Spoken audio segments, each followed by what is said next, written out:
السلام عليكم ورحمة الله وبركاته. إن الحمد لله نحمده ونستعينه ونستغفره ونعوذ بالله من شرور أنفسنا وسيئات أعمالنا. من يهده الله فلا مضل له ومن يضلله فلا هادي له، وأشهد أن لا إله إلا الله وحده لا شريك له، وأشهد أن محمدًا عبده ورسوله وصفيه من خلقه، أدى الأمانة وبلغ الرسالة ونصح الأمة وجاهد في الله حق جهاده حتى تركنا على البيضاء ليلها كنهارها لا يزيغ عنها إلا هالك، صلى الله عليه وعلى آله وصحبه وسلم تسليما كثيرا. يا أيها الذين ولا تموتن إلا وأنتم مسلمون.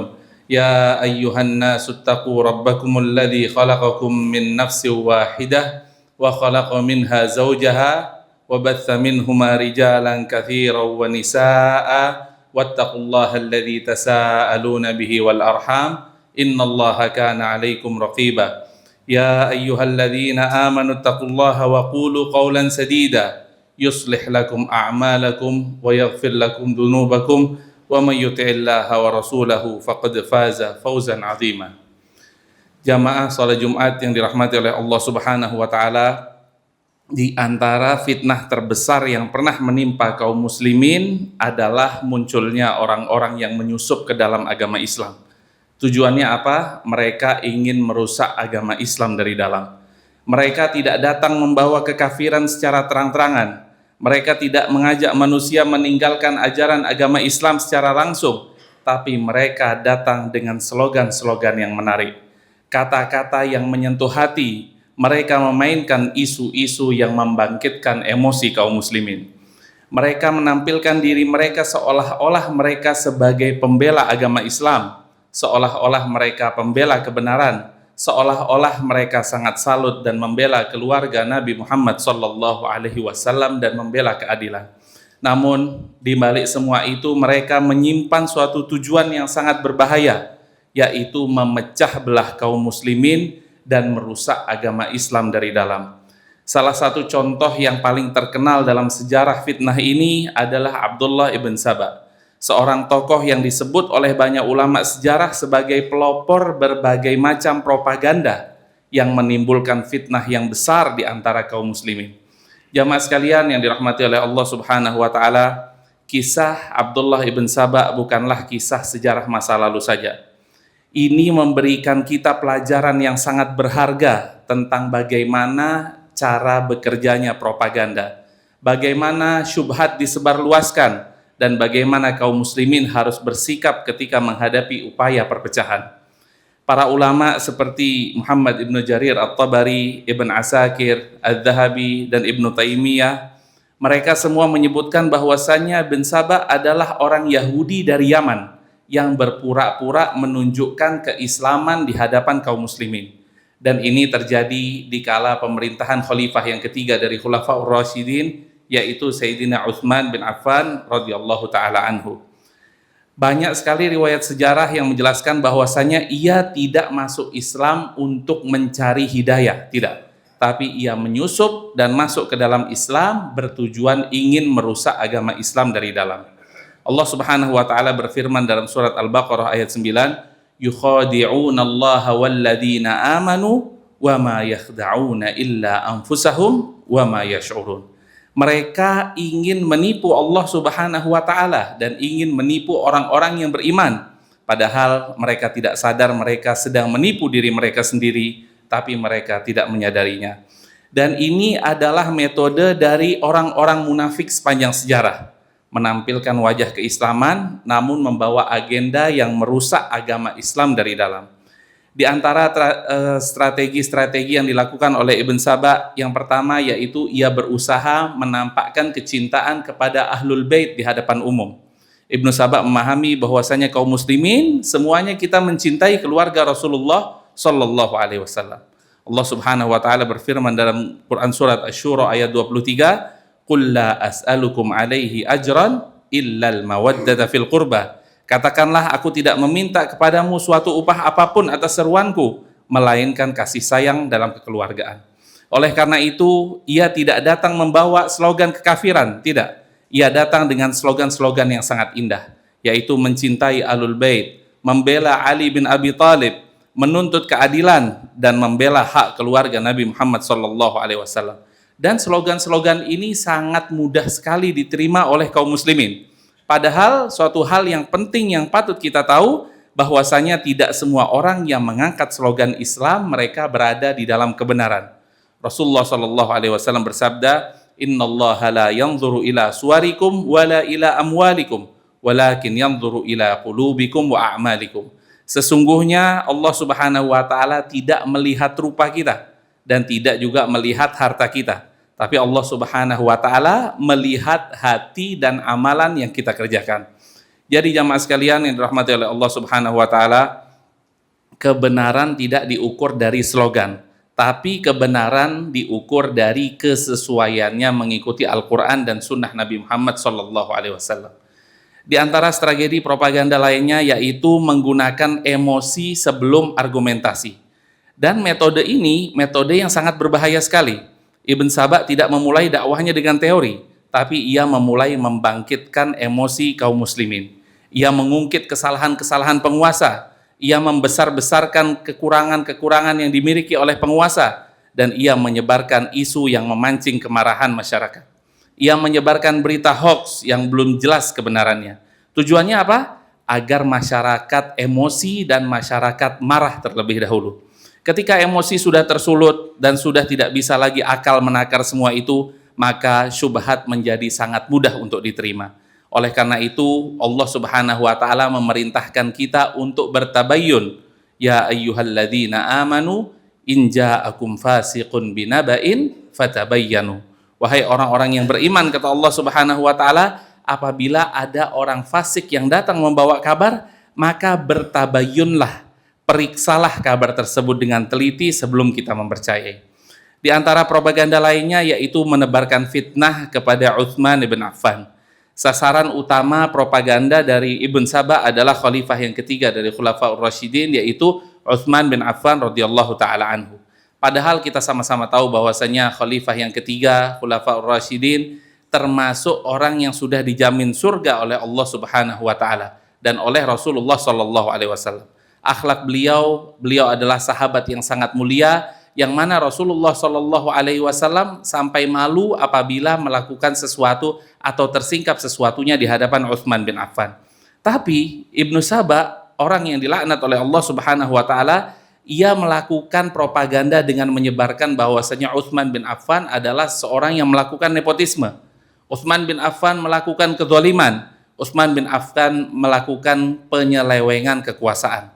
Dan sebagian isu-isu tersebut tidak benar, tapi dibesar-besarkan dan dijadikan penyulut emosi bagi kaum muslimin.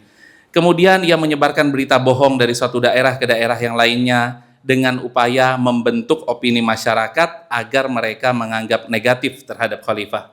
Jadi pelajaran yang bisa diambil di sini bahwasanya musuh Islam seringkali menjatuhkan tokoh umat terlebih dahulu. Jadi dia lebih fokus untuk menjatuhkan penguasa terlebih dahulu.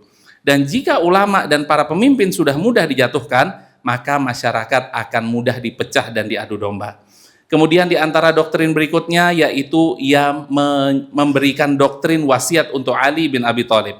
Setelah dia berhasil membangkitkan ketidakpuasan masyarakat akan kepemimpinan Utsman bin Affan, maka Ibnu Saba mulai menanamkan keyakinan baru, yaitu Nabi SAW telah mewasiatkan kekhalifahan kepada Ali bin Abi Thalib. Dan ia berkata, setiap nabi mempunyai wasi yaitu penerus, dan wasi dari Rasulullah SAW adalah Ali bin Abi Thalib. Seolah-olah ia berkata bahwasanya pemimpin saat ini yang berhak untuk memimpin adalah Ali bin Abi Thalib, dan tidak berhak memimpin Abu Bakar As-Siddiq, Umar bin Khattab, apalagi khalifah yang ada ketika itu yaitu Utsman bin Affan. Jadi mereka seolah-olah menganggap bahwasanya junjungan kamilah yang patutnya menjadi pemimpin. Padahal tidak ada satu hadis sahih pun yang menunjukkan bahwasanya Rasulullah SAW menunjuk Ali bin Abi Thalib sebagai khalifah setelah beliau. Dan inilah suatu benih pemikiran Rafidhah yang ekstrim. Pemikiran Syiah, pemikiran Rafidhah bermula dan berawal dari sini. Kemudian berikutnya dia berghulu atau berlebih-lebihan terhadap Ali bin Abi Thalib. Kita semua kaum muslimin Ahlus Sunnah wal Jamaah, kita mencintai Ali bin Abi Thalib. Sebagaimana kita juga mencintai para khulafa ar-rasyidin yang lainnya, Abu Bakar, Umar, dan Uthman radhiyallahu ta'ala anhum. Kami semua mencintai seluruh dari khalifah, dari khulafa ar-rasyidin, tapi kami tidak berlebih-lebihan. Dan kami tidak merendahkan salah satu di antara mereka. Tapi Ibnu Saba mengajarkan hulu dan berlebih-lebihan secara bertahap. Di antara doktrinnya, kita harus hanya mencintai Ali saja. Dan kita harus hanya menganggap Ali adalah orang yang paling berhak untuk menjadi khalifah ketika itu. Dan sampai yang paling parah, ia menganggap Ali bin Abi Thalib adalah ma'sum dan memiliki sifat-sifat ketuhanan seperti Allah Azza wa Jalla wal-'iyadzu billah. Jadi seolah-olah dari benih-benih kesyiahan ini dia menunjukkan bahwasanya Ali bin Abi Thalib bisa disetarakan dengan Allah Azza wa Jalla wal-'iyadzu billah. Dan pola penyimpangan ini sering terjadi dalam sejarah. Rasulullah Shallallahu alaihi wasallam bersabda dan mengingatkan kepada kita, la tatruni kama atratin nasara ibn Maryam. Janganlah kalian berlebih-lebihan memujiku, kata Rasulullah Shallallahu alaihi wasallam, sebagaimana orang-orang Nasrani berlebih-lebihan dalam memuji Isa bin Maryam.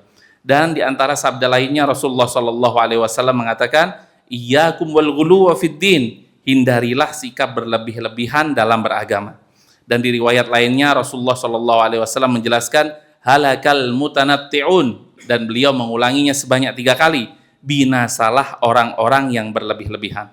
Jadi jamaah sekalian yang dirahmati oleh Allah Subhanahu wa taala, kita harus mempunyai akidah yang kokoh. Kita harus mempunyai kepercayaan yang kokoh bahwasanya semua khalifah dari Khulafaur Rasyidin semuanya sudah ditentukan oleh Allah Azza wa Jalla. Kemudian di antara propaganda lainnya yang dia lakukan yaitu Ibnu Saba, dia tidak bekerja sendirian. Ia membangun kelompok-kelompok kecil. Dia membangun kelompok-kelompok di Kufah, di Basrah, bahkan di Mesir. Dengan tujuan apa? Menyebarkan surat-surat palsu ketika itu.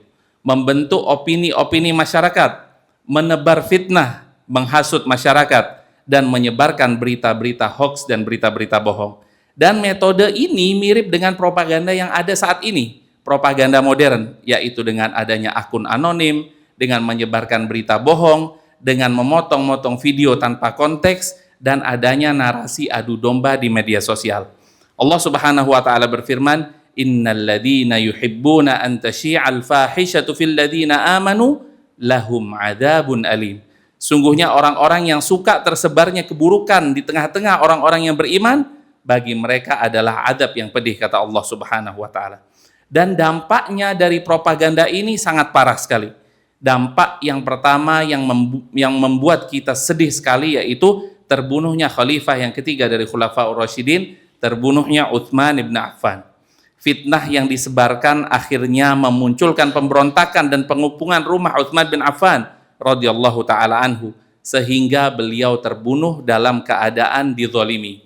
Beliau terbunuh di malam hari ketika beliau membaca Al-Quran, ketika beliau sholat malam, dan ketika itu kaum muslimin sebagian besar sedang pergi melaksanakan ibadah haji. Beliau terbunuh di rumahnya dalam keadaan membaca Al-Quran. Dan peristiwa ini merupakan musibah terbesar yang ada dalam sejarah Islam.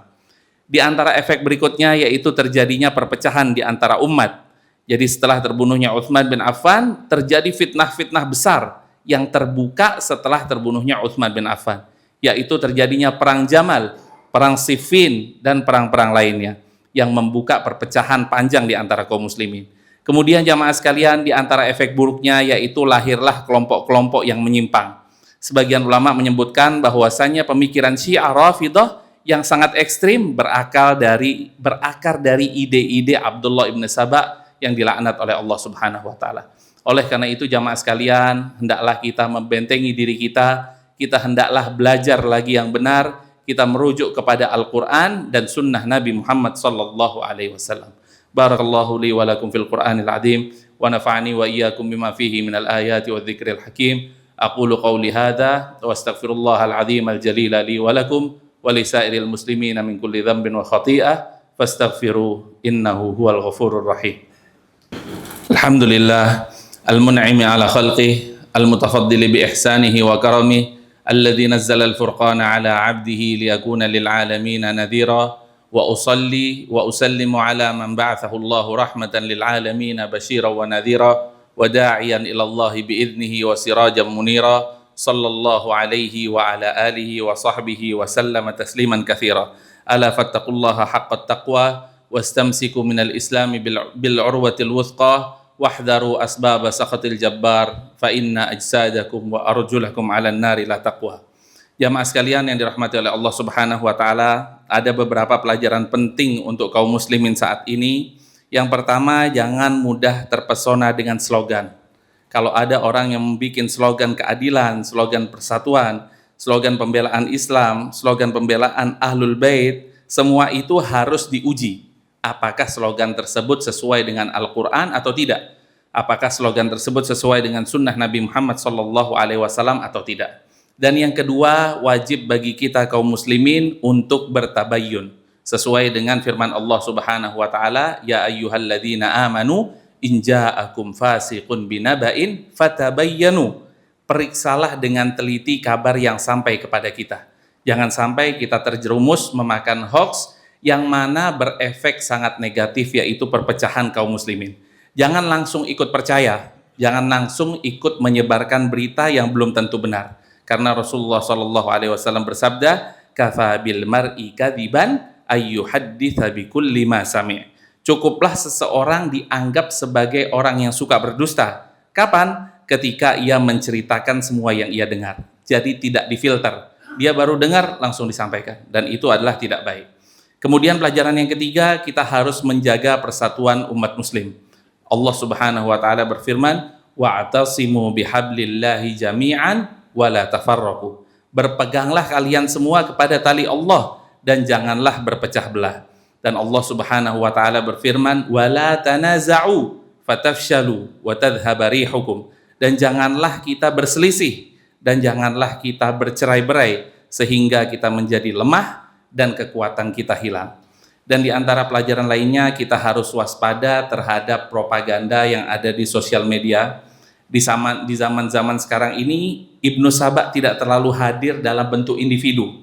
Bisa jadi metodenya sama, yaitu mengorbankan emosi, mengobarkan emosi dan kebencian, menyebarkan berita hoax, menjatuhkan ulama, menjatuhkan pemimpin, dan menyebarkan segala sesuatu berita tanpa verifikasi yang berujung kepada adu domba kepada kaum muslimin. Oleh karena itu, jamaah sekalian yang dirahmati oleh Allah Subhanahu wa taala, seorang muslim harus menjadi pribadi yang berhati-hati dan tidak mudah terprovokasi. Dan yang terakhir, dan ini adalah hal yang paling penting, yaitu kita harus berpegang kepada Al-Quran dan sunnah Nabi Muhammad SAW di atas pemahaman para sahabat-sahabat yang mulia. Allah Subhanahu wa taala berfirman, was-sabiqunal awwalun minal muhajirin wal ansar walladzina ittaba'uuhum bi ihsan radhiyallahu anhum wa radu anhu. Allah Subhanahu wa taala berfirman, orang-orang yang terdahulu, as-sabiqunal awwalun, orang-orang yang pertama dari kalian, yaitu dari siapa? Dari para muhajirin dan ansar, serta orang-orang yang mengikuti mereka dengan baik. Allah Subhanahu wa taala ridho kepada mereka dan mereka juga ridho kepada Allah Subhanahu wa taala. Jadi jamaah sekalian yang dirahmati oleh Allah Subhanahu wa taala, kita harus catat baik-baik, kita akan selamat jika kita mengikuti Al-Quran dan As-Sunnah di atas pemahaman para sahabat-sahabat yang mulia. Jamaah sekalian yang dirahmati oleh Allah Subhanahu wa taala, oleh karena itu hendaknya kita mencintai seluruh sahabat-sahabat Rasulullah sallallahu alaihi wasallam. Kita harus menjaga persatuan dan kesatuan, dan kita harus berhati-hati terhadap berita dan propaganda, serta kita harus senantiasa berpegang teguh kepada Al-Quran dan sunnah Nabi Muhammad sallallahu alaihi wasallam menurut pemahaman generasi salaf. Ala fattaqullaha ibadallah, thumma sallu wa sallimu ala man amarakumullahu bis salati wassalami alaihi, faqalla azza min qailin alima, innallaha wa malaikatahu yusalluna ala nabi, ya ayyuhalladzina amanu sallu alaihi wa sallimu taslima. Allahumma salli wa sallim wa barik wa an'im ala abdika wa nabiyyika Muhammad sahibil wajhil anwari wal jamilil azhar, wardallahumma anil khulafa al a'immatil hunafa Abi Bakrin wa Umar wa Uthman wa Ali wa 'anna ma'ahum bimannika wa judika wa ihsanika wa karamika ya arhamar rahimin. Allahumma ighfir lil muslimina wal muslimat wal mu'minina wal mu'minat al ahya'i minhum wal amwat innaka sami'un qaribun mujibud da'wat ya qadiyal hajat. Allahumma aslih lana dinana alladhi huwa ismatu amrina wa aslih lana dunyana allati fiha ma'ashuna wa aslih lana akhiratana allati ilaiha ma'aduna waj'alil hayata ziyadatan lana fi kulli khair waj'alil mauta rahatan lana min kulli syarr. Allahumma ansur ikhwanana al-mustad'afina fi Filastin. Allahumma ansur ikhwanana al-mustad'afina fi kulli makan. Ibadallah, innallaha ya'muru bil adli wal ihsani wa ita'i dzil qurba wa yanha 'anil fahsya'i wal munkari wal baghi ya'idzukum la'allakum tadhakkarun. Fadhkurullaha al-'azim al-jalila yadhkurkum washkuruhu ala ni'amihi wa alaihi yazidkum wa la dzikrullahi akbar wallahu ya'lamu ma tasna'un.